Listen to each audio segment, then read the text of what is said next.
Welcome back to Public Affairs on Peach. This morning we are talking about the stigma of breastfeeding in public. Joining me now is Meg Strickler. She is a criminal defense attorney here in Atlanta, also a mother of a 2-year-old and 4-year-old, correct? Yes, I am. I've got to ask you, even as a criminal mind and a mother here, how did we get here? How did breastfeeding get involved in a city ordinance about indecent exposure and the adult entertainment industry? When I just heard that councilwoman speak, that made absolutely no sense to me, because just like they said, the state law does say breastfeeding women are exempt, okay? I represent a gazillion clients charged with indecent exposure, and let me tell you, you all out there know what I'm talking about when it's indecent exposure, and breastfeeding never is indecent. So I don't understand. I personally think that something happened out in Forest Park where someone complained about a breastfeeding mother, and then they put that age limit on to say over 2. Perhaps somebody got upset, made that ordinance happen for no reason, because that is a personal choice and it's the most healthy way to raise your child.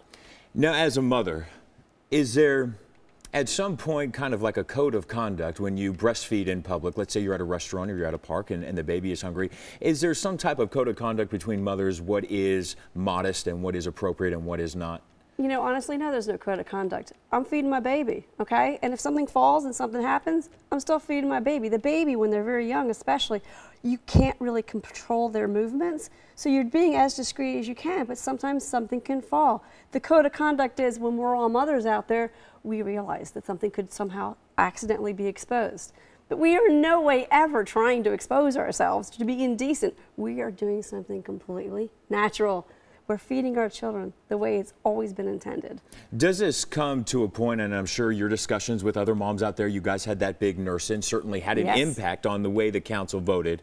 Do you guys ever talk about, is this more of government intruding on your lives, telling you when and what is appropriate on your personal life? Is that really what it came down to? I gotta wonder, A, can we do it in public? And I don't think the government should ever get involved with that, because again, we're being natural and feeding our children the best we should.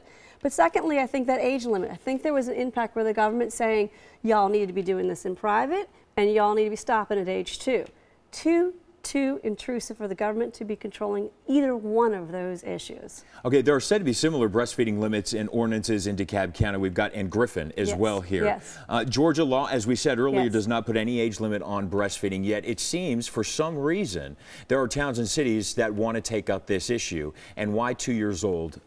Not really sure, but when you have a state law that it kind of excludes them from public indecency, why do you think there is such this stigma right now on breastfeeding moms? I have no idea, and I could get on my soapbox a minute about these local ordinances. ordinances. Go for it. I'll give you 2 minutes about soapboxing right now. The local ordinances, in my opinion, are another way for the little ordinances to get, the little municipalities to get money also.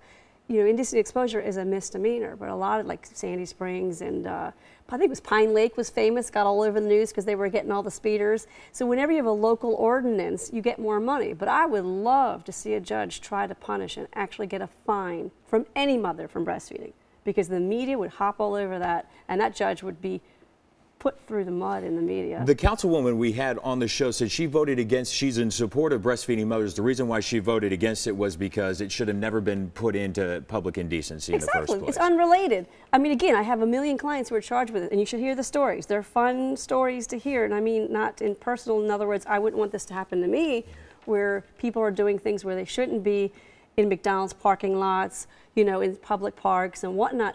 That's what indecent exposure is meant to cover, and I don't really understand what they're trying to reference with the adult porn industry, because that stuff happens inside, you know, indecent exposure. Most of my clients are in public, Kmart's, Targets, whatnot. They're outside doing things.